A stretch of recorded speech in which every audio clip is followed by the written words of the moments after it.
All right. Thank you so much again, everyone, for joining us this evening for supporting women in STEM here at the Dauphin County Library System. My name is Em Anderson, and I am the Assistant Adult Programming and Outreach Coordinator for the Dauphin County Library System. And today I am joined by Holly Evans, who is the President of Evans Engineering. For the past 40 years, Holly has specialized in civil and structural design, and she's built a lot of the South Central Pennsylvania area from the ground up. She's overseen a lot of the projects that you see along the highway, a lot of the buildings. So we're really excited to talk to her about that work and to just be joining conversation with her this evening. I am going to go ahead and start, sharing my screen here.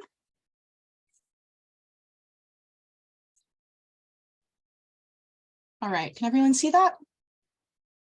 Yes, we can. Okay, wonderful. Thank you. Thanks, Emily. Yeah. So Holly, tell us a little bit about yourself. Growing up, what made you want to become an engineer, and how did you sort of get into this kind of work? Sure. Real briefly, I grew up out in Western Pennsylvania, and I always liked, building things, creating things. As a child, I would always, I'd play in the creeks and I'd build dams and little water holes where you could play in, or I'd build snow forts. I'd build things out of Legos. It didn't matter what it was. I just enjoyed creating and building things. The other thing is I always had a passion for art, and I always enjoyed painting, and whether it be oil-based paint or pastels or pencil type art. I just enjoyed drawing things, taking a blank piece of paper, a blank slate, a blank whatever, and creating something on it. And of course, as a child, you don't know what that leads to engineering. You just enjoy the whole creation of something. As I got older, I learned and understood what that was as far as in the field of engineering. But initially, it was just that love of creating things, taking something that had nothing, that was, and I say nothing, just a blank opportunity, and developing something, creating something that I could see, I could enjoy, and later as I got older, that others could enjoy as well. Wonderful. Thank you so much. I really appreciate that answer. Sure. Engineering as a field, I've come to learn through talking with you that it's a very diverse field in terms of what you can do with designing buildings and structures. Could you give us just a little bit of an overview of the kinds of engineering, or excuse me, of the different kinds of engineering that there are, and then specifically the kind of engineering that you specialize in? Sure. I mean, engineering is a very broad field. People may not realize how many different types of engineers there are. I mean, I'm a civil and structural engineer. So I deal with, site items, structural framing. Think of the body or a skeleton. I deal with the skeleton portion that you don't see, that which is hidden underneath. But I mean, there are engineers who are electrical engineers, petroleum engineers, mechanical engineers, let's see, your traffic engineers, geotechnical engineers, you name it. There's probably an engineer out there somehow tied to it, whether it has to do with electronics, whether it has to do with anything you see around you, whether it's a car, a truck, airplanes you see up in the sky, whether it is the highways you drive on, the shopping centers you walk through, everything you see around you at some point in time has an engineer involved of some type, some capability. Helicopters, airplanes, you name it, there's an engineer involved. And so it really becomes what your passion is as far as how you end up finding your field of engineering. Sorry, I couldn't find the button to unmute myself for a second. Thank you very much. Sure. Yeah, I have been really honestly blown away since I met you and started talking to you more about engineering, just thinking about all of those pieces and parts. It's sort of exciting to think about that as a field, and especially, as we're talking this evening about supporting women specifically in the field of engineering and in the sciences in general. It's exciting to think of all the possibilities now that are more open to. The possibilities are endless out there. I mean, basically, if there's something you have a passion for and you love to dream about and create or have a desire to get involved with, if you enjoy creating something, no matter what it is, the opportunities out there for everybody, and for women especially. I mean, this is a field that for years going through college, there were very few women ever in the engineering fields. It was probably discouraged upon for whatever reason, and it needs not be. I mean, the opportunities for women in engineering are endless. But the creativity that's brought that may not be there for men, that women can bring to the whole engineering field as a whole separate opportunity. Yeah, thank you very much. And that sort of kind of ties into, I think, my next question, which is, if you could give us like a quick summary of what you would hope our attendees get out of our time together this evening, what would that be? What would you, before we start our presentation, I guess we're kind of starting already, but Sure. what would you hope that people take from this talk this evening? Yes, to see the possibilities, to see what's out there, and I apologize, I wrote myself a few notes so I don't, forget a few things I want to say as well. But to see the possibilities that are out there and what's available to women in the science, engineering, technology, math, to take the things, whether it's art and math, and be able to bring them together, to understand that, there is no limit to the creativity and the opportunities that are out there. Not let anybody stand in your way. I mean, not let anybody tell you you can't do it for whatever reason, because engineering out there is more than just basic math. There's a whole level of creativity. My daughter-in-law is a mechanical engineer. She designs helicopters for Sikorsky. That's what she enjoys doing. My son is an engineer. He designs, buildings and things similar to what I do. So the joke in their house, of course, when she designs it, if it doesn't move, she's in trouble. And if he designs it and it moves, he is in trouble. So, I mean, coming back to where I guess what I like people to get out of this is, if you enjoy creating things, if you have a passion to build or create and do something that can be shared amongst others, engineering may just may be the field for you. Awesome. Thank you so much. Sure. I love your passion for engineering and how you feel about, encouraging people to really follow that passion if they have it too. So I so often come across younger individuals who don't know what they want to do, but they do enjoy building something. All right. And depending upon where their interest lies, whether it is in like a mechanical item, whether it has to deal with, designing a tractor or working on a plane or cars or whatever it is, or whether their desire has to do with HVAC, mechanical air handling units or thermostat type items. There's engineering involved in that as well. So depending on what their passion is, if they like creating it and building it, then they can probably find an engineering field. And I'd like to find ways to encourage younger individuals and teenagers to grow that passion and to take advantage of that opportunity. Wonderful. Thank you so Sure. much. I'm going to now change over to the next slide. Unless you would like to talk about anything that we do have on this first slide. Yeah, just real briefly, two little things. The bottom right, the Connex. You see the Connex little structures that are there. I mean, that is something that a younger person can play with, and as you get older, you never give up playing and playing with these kind of toys. But this is something that someone who may have a creative mind wants to build things. You may find your children playing with Connex, playing with Legos, playing with. They have the magnetic toys nowadays. I can't think of the name of them, but you can build things out of magnets. They're magnet plates, whatever else. The building in the center is a building I worked on in New York City. It's one of several buildings up in New York City I worked on over the years, where our engineering portion is strictly the outside skin of the building. So there's an architect who designed the building. There's a structural engineer who designed the structural framing behind it. And our office, our whole portion of the design is what you see on the outside, the skin, that which is fabricated in a shop somewhere, put on a truck, delivered in downtown in the city of New York, and then erected like an erector set and placed on the outside of that building. We've done many buildings in New York City. You'll see some of them later on, 20, 30, 40, 50 stories tall, which we designed the outside skin, or what's referred to as a facade. That's a whole separate specialty field of engineering. Wonderful. Thank you very much. Let me. There you get to take the creativity in your mind and figure ways to make it look beautiful and give that appeal that the architect has come up with. Yeah. It's sort of, you've got the bones of something and you're putting on the skin and the clothes. Yeah. Okay, here's that next image here. Here's a couple of simple slides I shared with you, Emily, before that. And the upper right is, think of it like a blank canvas. For a civil site engineer, when we're given a task to design something, in this case here, it was a school for the Palmyra Area School District. It was a brand new elementary school for them, where they provide us an empty field. And they said, this is what we want to put on a field. This is where we want to place it in general. how do you make it work, and how do you bring how to bring that to life. So we would work with the architects, and we would work with the geotechnical engineers, and we would work with the surveyors, we work with the environmental engineers, and try to find ways to position the school where it's best at on the property, how to handle things from the stormwater management, how to handle things from the site lighting, so we don't provide light pollution on the neighboring properties.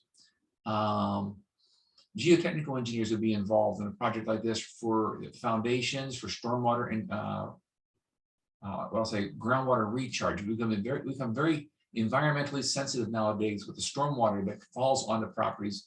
Years ago, the whole idea was just to gather the water and just push it down the road to the next person.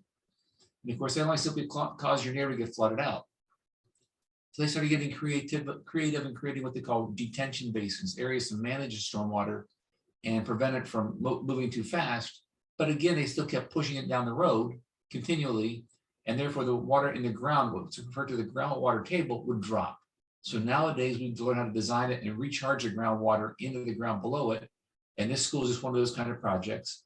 But we work with traffic engineers and surveyors and everybody else as part of the project.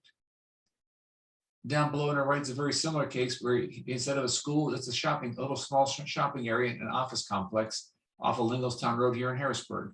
It's a Dunkin' Donuts, a bank, a little strip center, an office complex.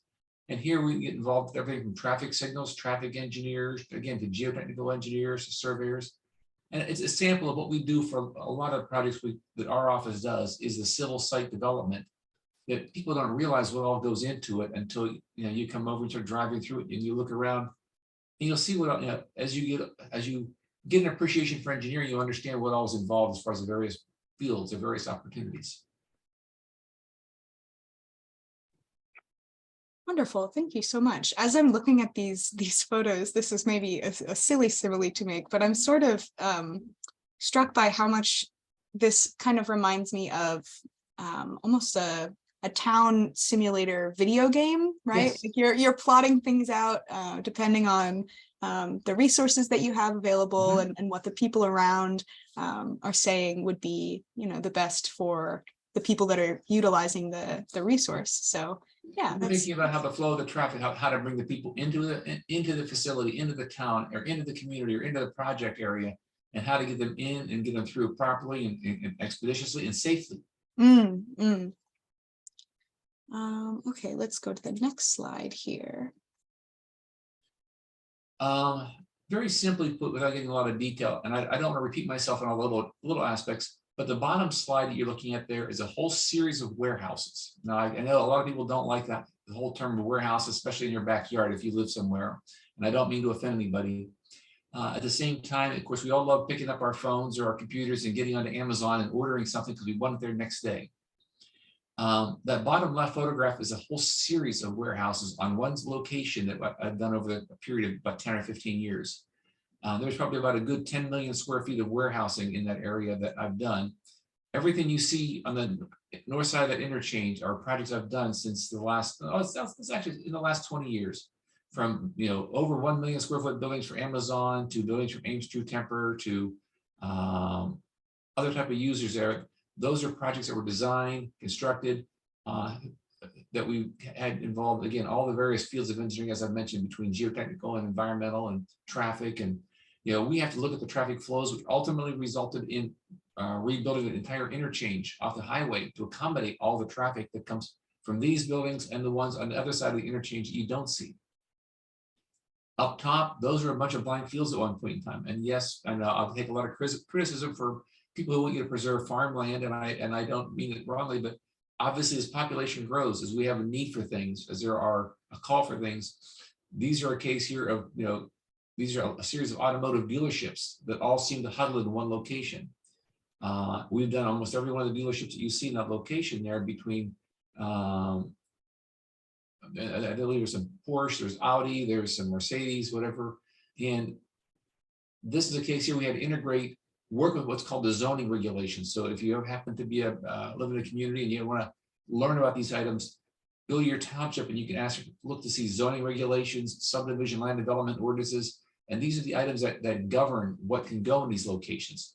So when you see a car dealership going in, or you see a warehouse going in somewhere, usually the town has decided that's what they want these things to be developed at. So they've created pockets of land specialized in these areas so that I, as an engineer, could take my client somewhere and say, this is where you want to build it because this is that has the infrastructure, it has the water, it has the sewer, it has the roadway networks set up in advance. Or it's the areas of town you want to bring you to because they want to put you close to an interchange. And the whole idea is to design these items close to certain select areas and preserve other areas for farmland, preserve other areas for residential developments. And that way you don't have a patchwork of properties being developed in all different ways. So here it was a case of the township area was looking for a lot of dealerships and commercial related industries to be focused in one location. And that is what we developed here. On the lower slide, again, it was a lot of warehousing, industrial type of stuff. If you're somebody, you know, who's again trying to follow this stuff, maybe in your local community, you might hear of hearings or items going on in your local township or your local board of supervisors, where you might hear someone making a presentation or someone protesting it.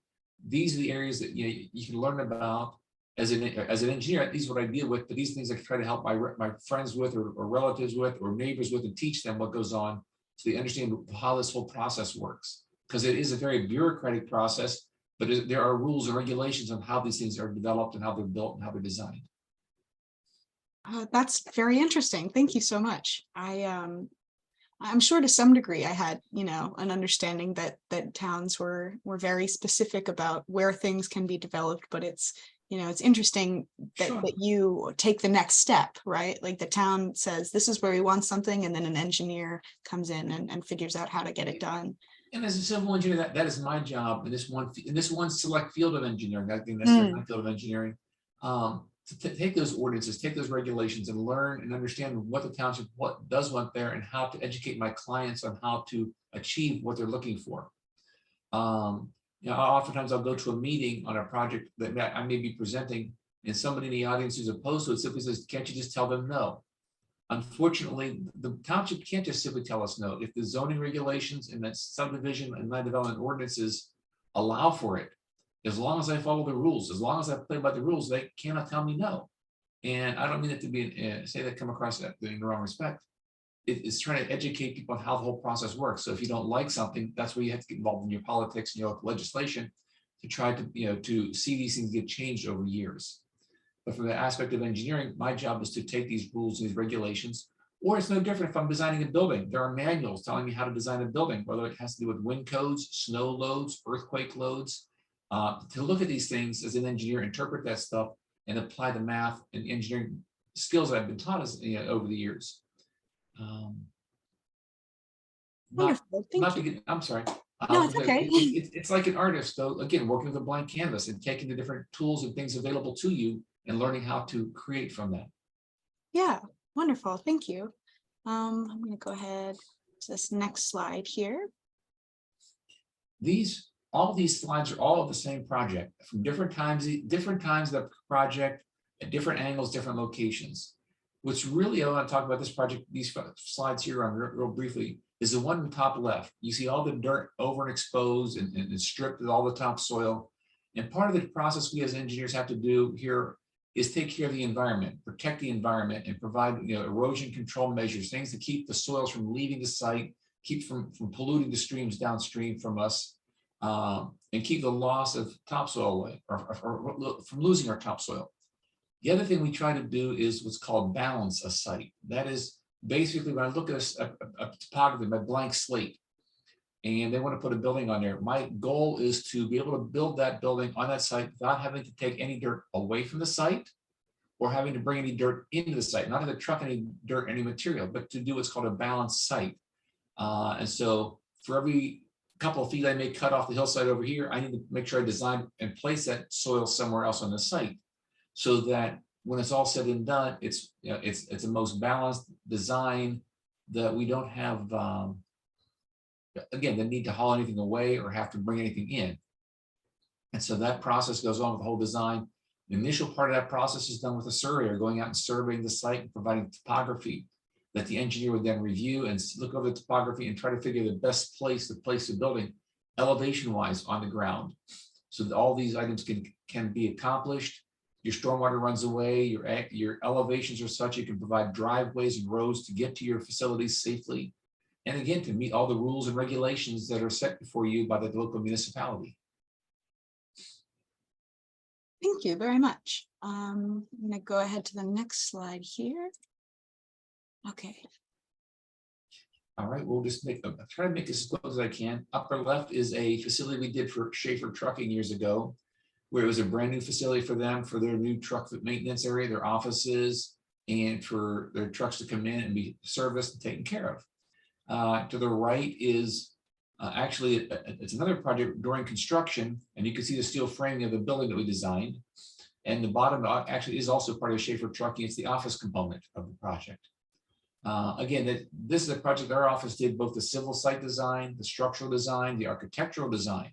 And again, architectural is a whole separate field. The architects think they're more of the orchestrator or the conductor of an orchestra. You know, the architect comes in, and their job is to create space and create planning and to, how do I put this, work with the various materials and give the engineer some direction. So the engineer will then come through and design the structural part of it, or then the engineer can design the mechanical and material handling, or the HVAC, or the geotechnical, or whatever else it is. So architects and engineers oftentimes in my field will work together on things of this type. If it's mechanical items, you may not have an architect involved, but you may have another specialist leading charge or taking charge of the project. But it all works together. Again, it's taking your imagination. You learn how to create things and see things come and be developed. That, I guess, Emily, to answer your earlier question, that is what brings me a lot of joy, is when I can design something and watch it be constructed, watch it be built, watch it be something that somebody else can utilize and take pleasure with. Yeah, I'm sure it's incredibly fulfilling to be presented with a space and have somebody tell you, okay, this is what we have sort of quartered the space off for, and then to bring that to fruition through a whole series of, it's really very environmentally conscious, it seems like, from listening to you and the way that you talk about your work. You pay a lot of attention to what resources are there, how to best make use of the space. I think it's, yeah. And oftentimes we have to work with the local, the municipality and the residents around us, because when we do these projects, oftentimes we'll hold public meetings and we'll meet with the residents who have concerns, and they may voice their concerns, and I'll take their concerns back to my project and find how I can address their concerns. And their concerns may not even be part of the ordinances or regulations, but I, as an engineer, want to make sure I'm providing the best product for both my client and the community that my project's going to be within. So listening to the people around you and listening to their concerns, who come to voice their concerns, I, as the engineer, want to take those items together and take it to heart and try to provide a product that is, acceptable to everyone, not just my client, but to those people around them. Sure, thank you. Okay, I'm going to go next slide here.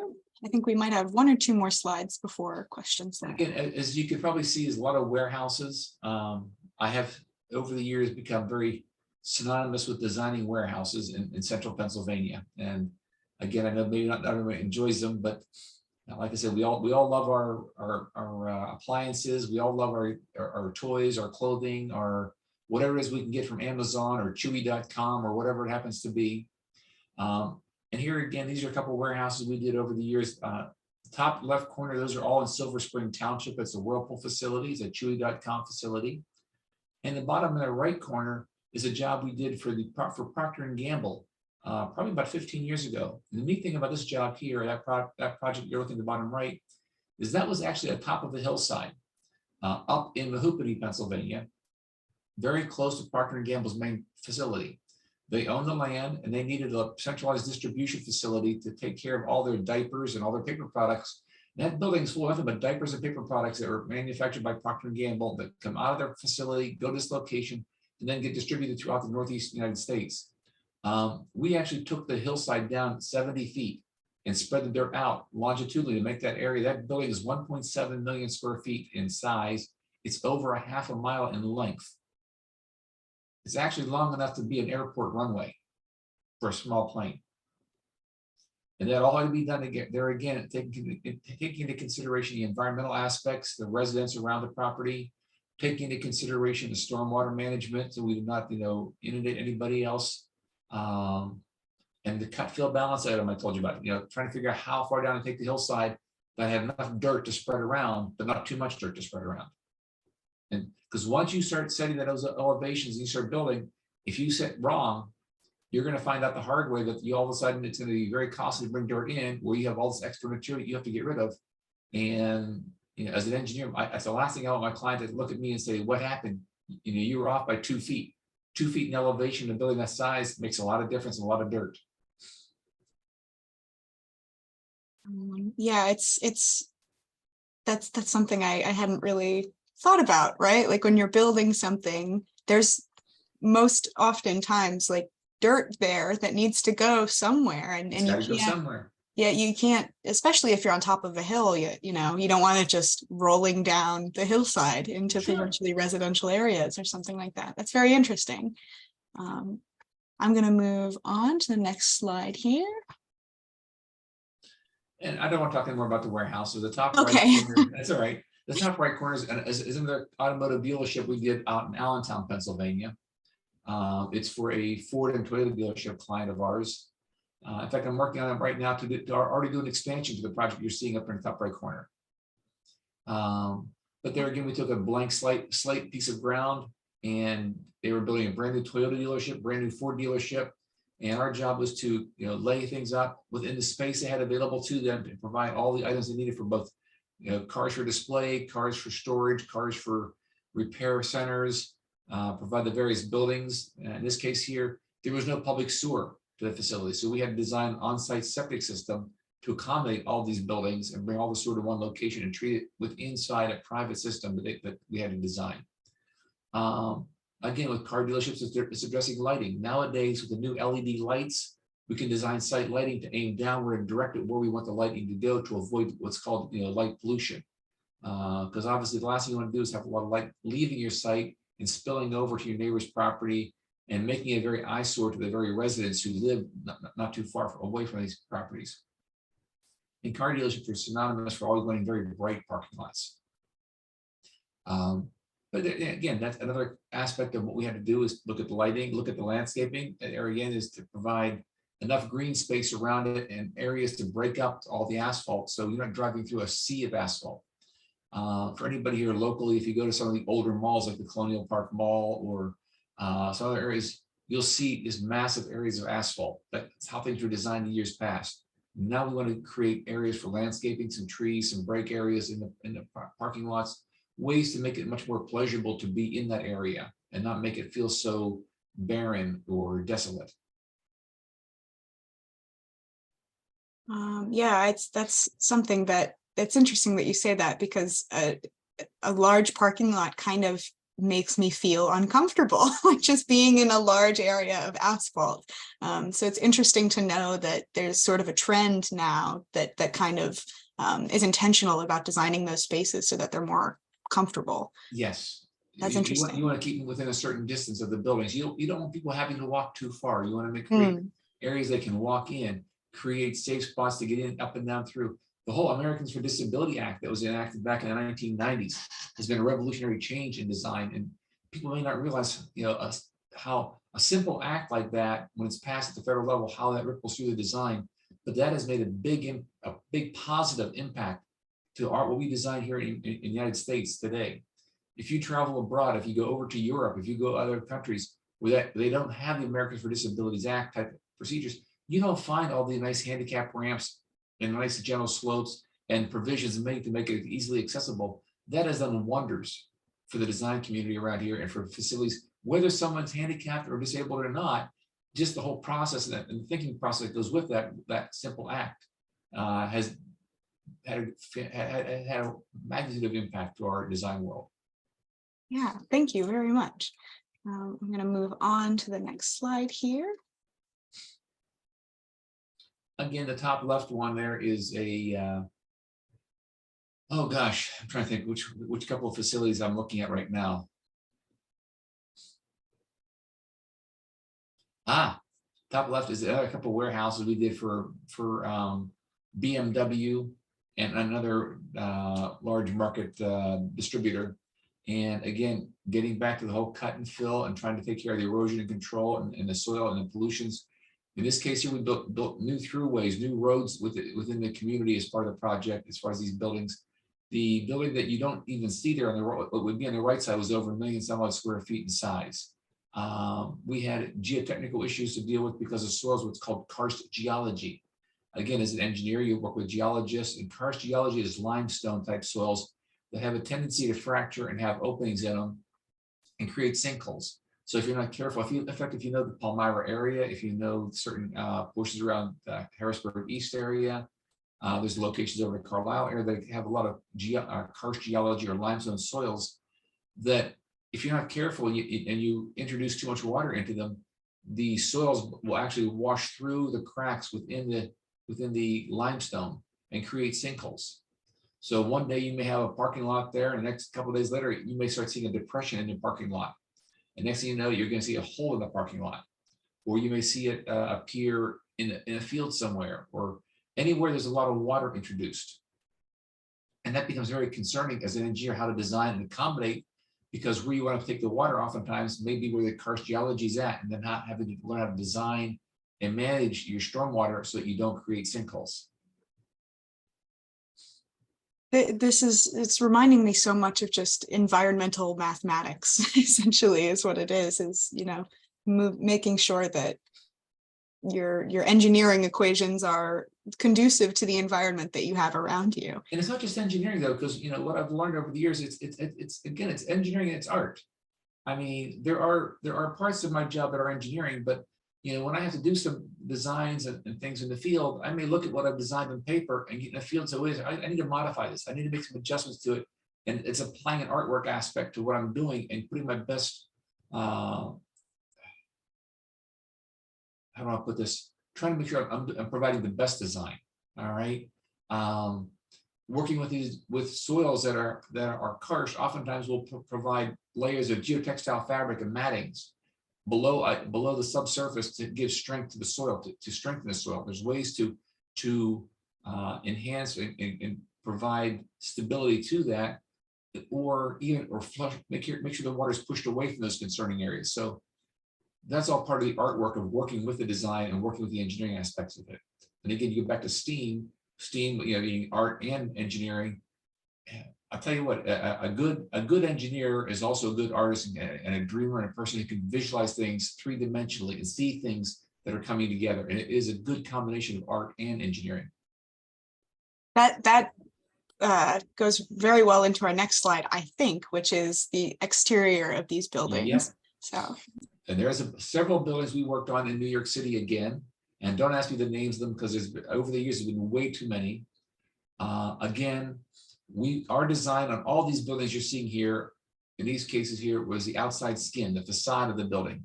So what the structural engineer would build is a building full of a series of flat plates of concrete slabs and the structure behind it. The architect would dream up what he wants it to look like. Then my job was to design all these features so they can be fabricated in a shop somewhere, put on a truck, driven out, and like an erector set, just attached to the building. They're bolted to this building and just snap, snap, snap, snap, snap, snap, snap. They go on up. And when it's all said and done, what the architect dreamed of, my job was to make it happen, make it real. So as the engineer, you know, the architect may dream up the idea. My job was to dream how to make that idea practical, how to put it together and how to make it work. Wonderful. Thank you so much. Sure. And now, this is not my slideshow that has the, I had a slideshow that has a slide that says, I'm going to go ahead and stop sharing my screen then. That's okay. It just said supporting women in STEAM, and this is the portion of our presentation where we're going to move into some of our questions here. And so obviously the title of our program this evening is supporting women in STEAM. And thank you very much for taking the time to, you know, talk to us about some of the work that you've done and what it is to be a civil and a structural engineer and kind of the different paths that an engineer could potentially take. So to get us into the topic of, you know, supporting women in this field, I'd like to ask what that means to you to support women in their endeavors in the sciences, technologies, engineering, arts, and mathematics.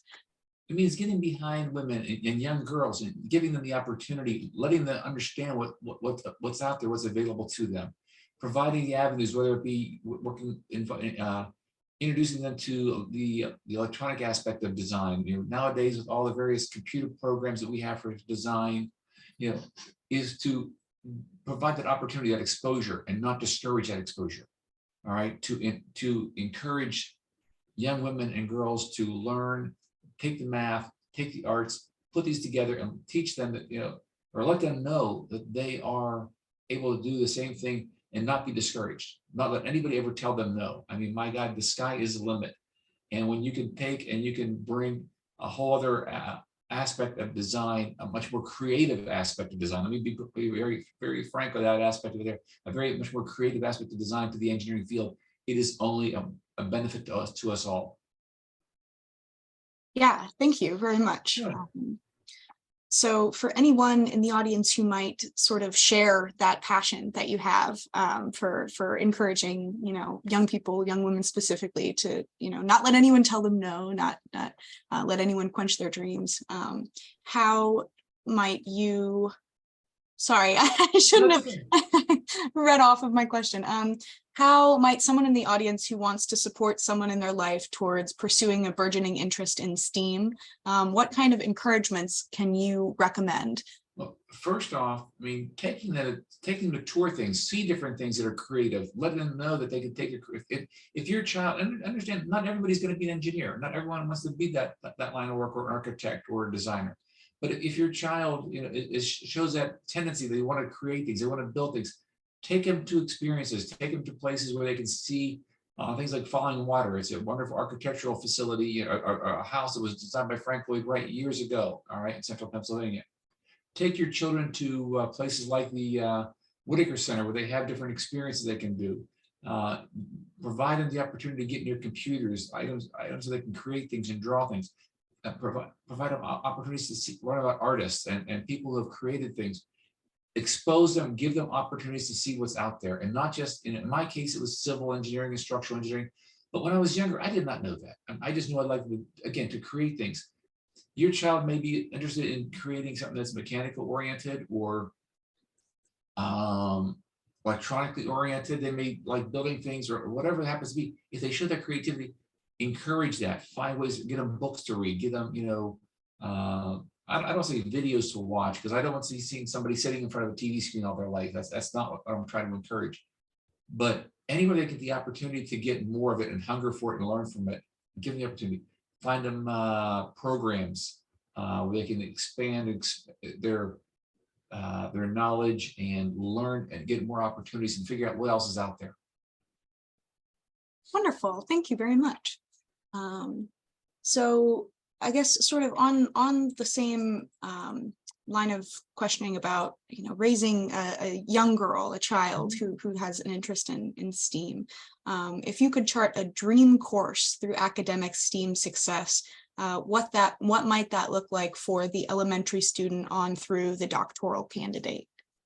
It would start off as a basic drawing.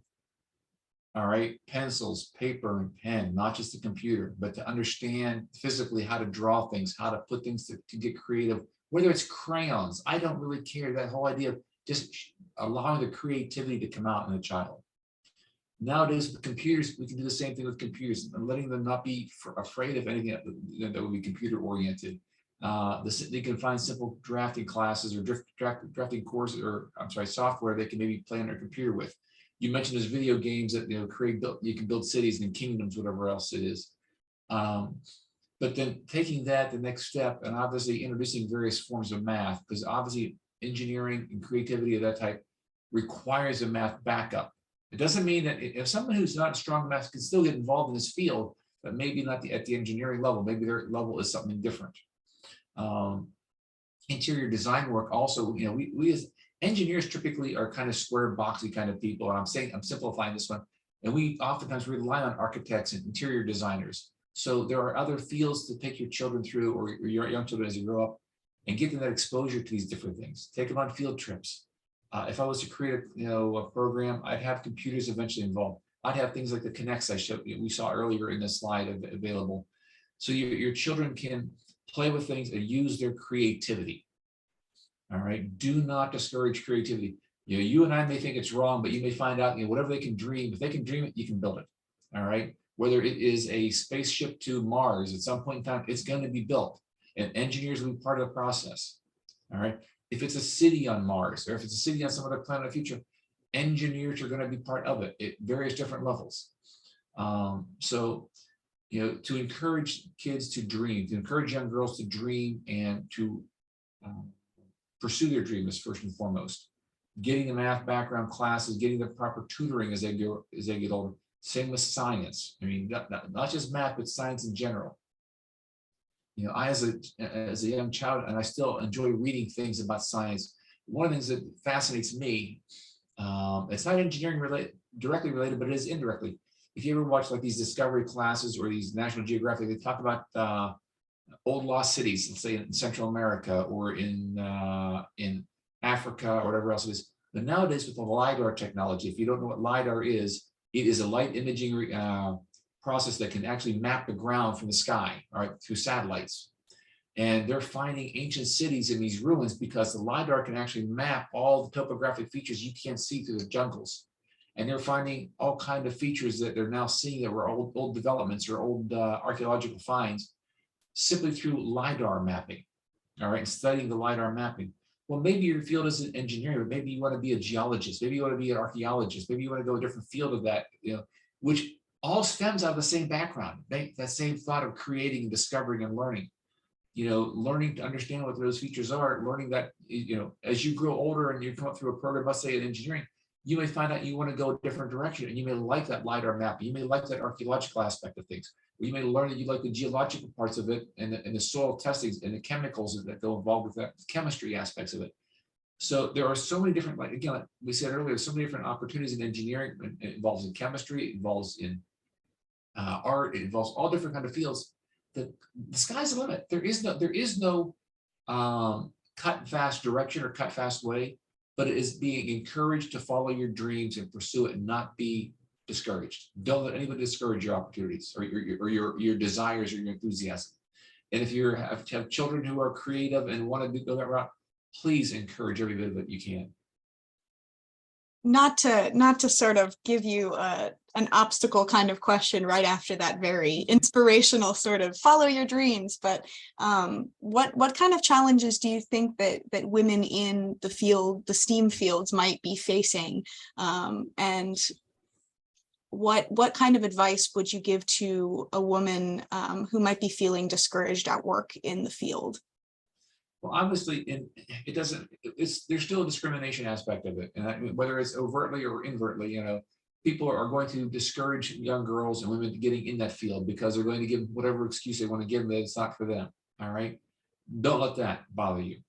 First off, do not let anybody discourage you because there are so many opportunities, and there are ways you can work engineering full-time if you want to work full-time, or if you want to work part-time and have a family. That can be done nowadays, you know, with couples sharing responsibilities. Don't let anybody ever discourage that aspect of a field for a young girl, because I want to say it's so important. All right, to get out there and follow your dreams.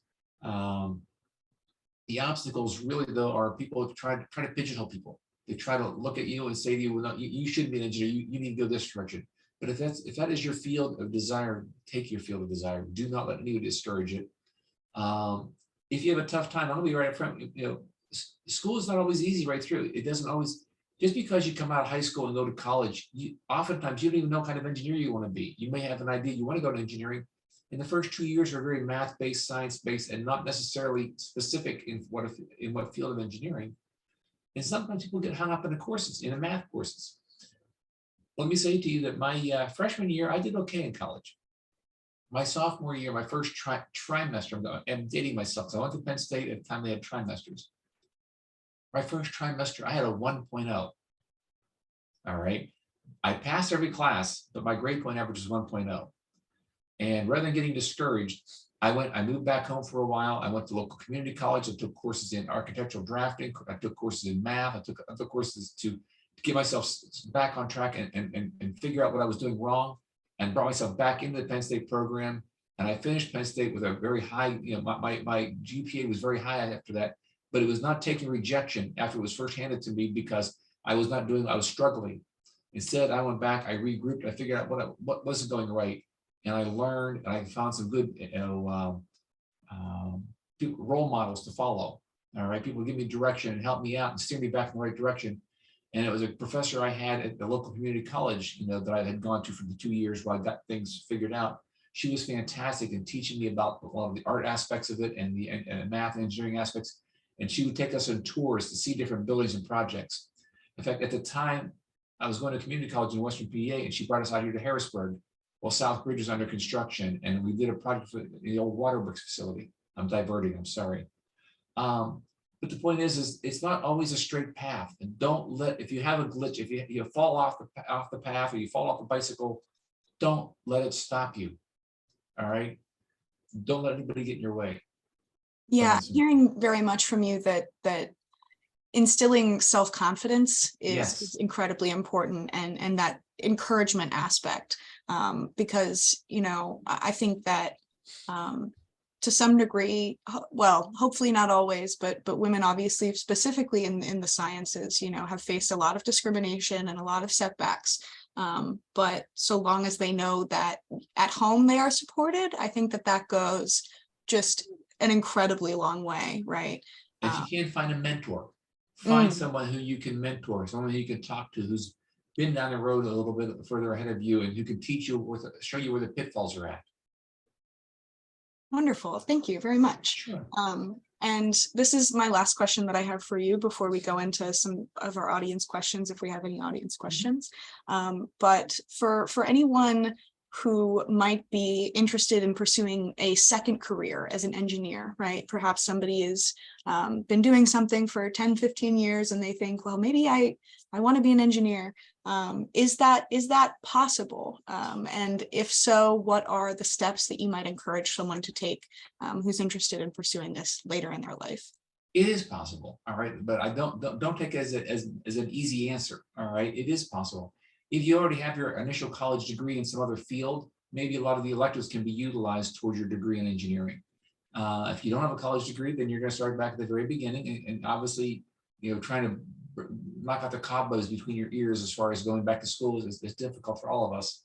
But it's just getting back on that, getting back on that bicycle and starting all over again.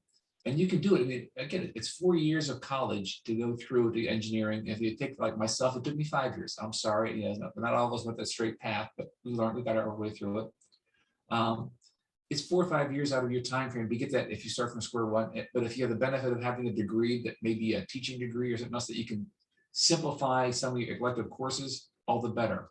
I've got friends of mine who didn't come into architecture engineering degrees or fields until they're in their 30s and 40s. All right. They came out of high school, maybe they went to the military for a while, they did something else, they maybe worked in construction for a while, and then decided to go into engineering. So in those cases there, they actually had a construction type background. They had a background that was somewhat, inspiring them to still want to grow and create, but not necessarily an engineer. They did not even go back to school till maybe they were 30, 32 years of age and came out in their mid-30s and came into the field. If you're totally in a different field entirely, a lot will depend upon if you have that creative mind, plain and simple. And if you have that drive, that determination, that's what you want to do. Because if you have it, it's fine. But it's the math background that really creates the stumbling block for a lot of people. Thank you very much. Sure. Sorry, I got caught in listening to you, and then I remembered that I'm the person who asks you the questions, so I have to unmute myself. At this point, that actually is the end of the questions that I have for you. So I want to open up the floor to any of our audience members. If you would like to unmute your microphone and ask Holly a question, you're more than welcome to. Sure. Or if you would like to utilize the chat feature, you can use the chat feature as well. In the meantime, Holly, I know that you've done some sort of community work with a lot of young women, and I would love if you took some time to talk about that, some of the projects that you've worked on with the with youth. I'm sorry. With youth projects in general. I know that that's something that you've done.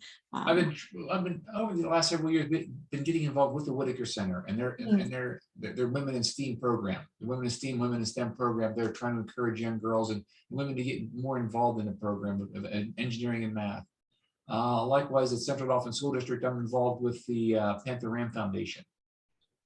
And the Panther Ram Foundation, of course, we work with students in other fields other than us, the sports, whatever else. We try to encourage the students in the arts field and in the other fields of growth that come along. And we also try to work with the elementary teachers and inspiring the young children there in the STEAM and STEM programs, trying to help provide them the resources they need at Central Dauphin to grow that field and bring more young girls and young children into the STEAM and STEM fields. Additionally, over the years with our engineering firm, we would bring students in from high school and we would let them come in and we would let them co-op with us. So during the school year, they would go to school part-time and come to work at our office part-time to allow them to learn engineering, learn the design work where they got some firsthand experience.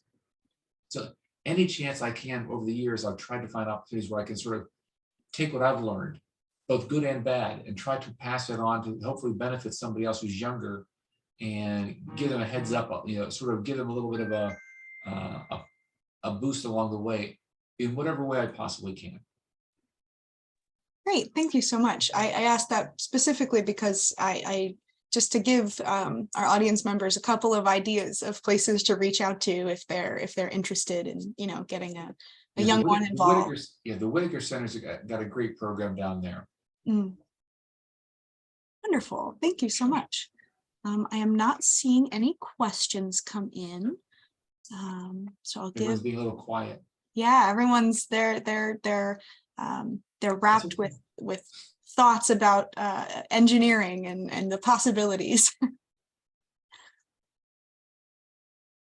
If anybody has any questions, if I didn't touch upon something, or if you have a question about a particular field of engineering or a particular item about engineering that I did not touch upon, I'm perfectly willing to see take a stab at maybe providing you some help or some direction or some answers on it. So, and I don't know if the people who are listening, if they're parents of young students or if they're students themselves, if you're high school age and you're listening, there's a whole separate set of things you have to pay attention to when it comes to time to go to college, sort of what to look for, start looking and searching into colleges and universities.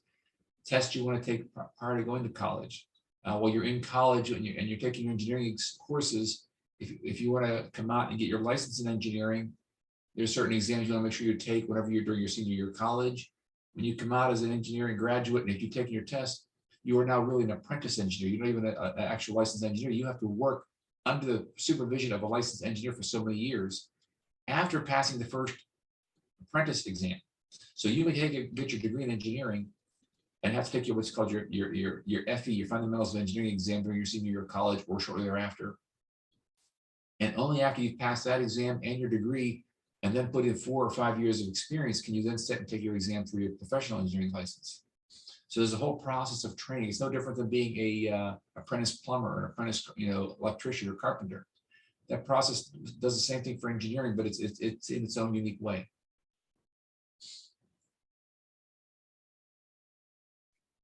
Thank you, Holly. Okay.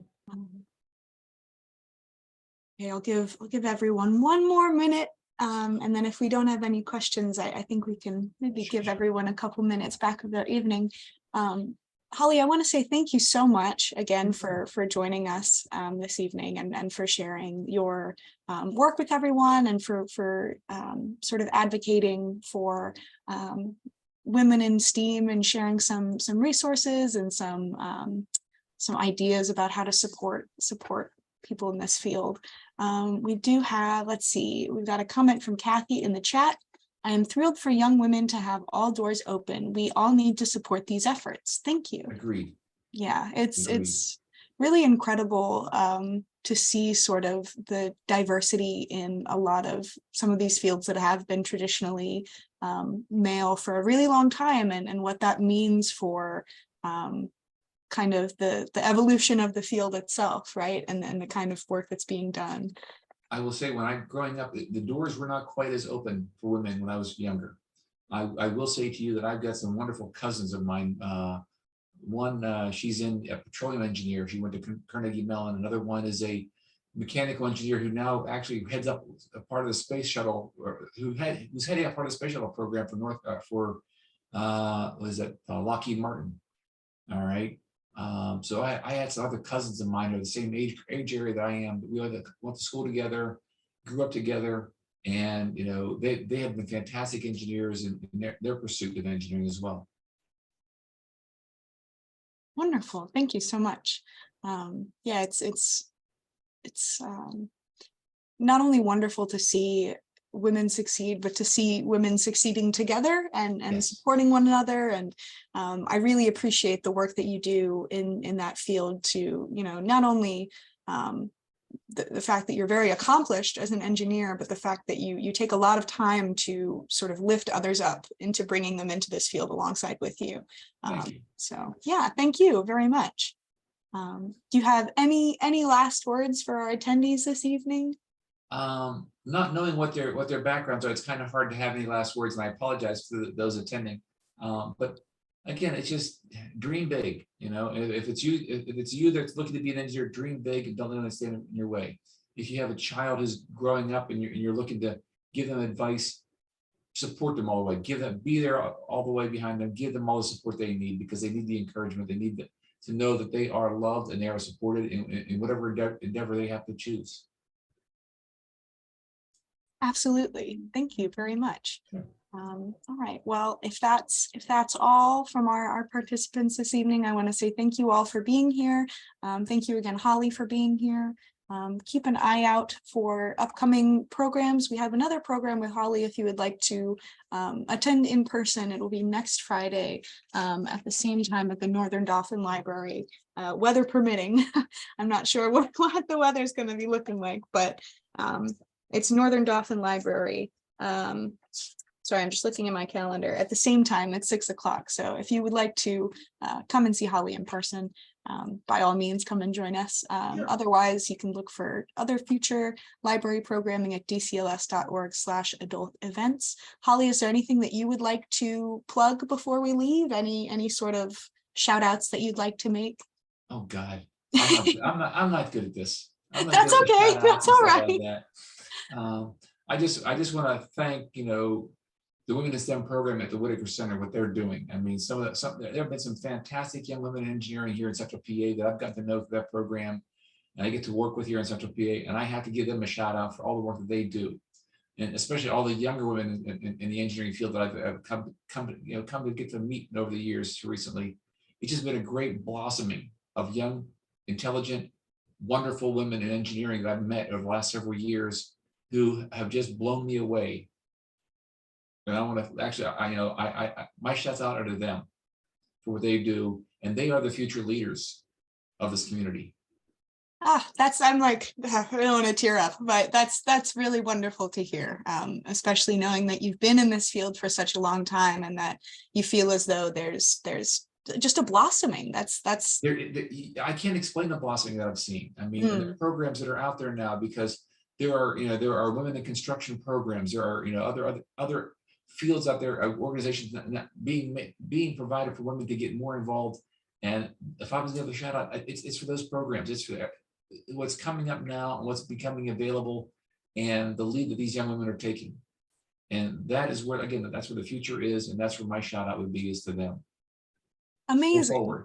Yeah, that's incredible. That's a great note to end on, I think. So thank you so much again, Holly, and thank you everyone for being here. I hope you all have a wonderful rest of your evening, and we will see you hopefully at another library program soon. Okay. Thanks, Sam. Yep. Bye-bye.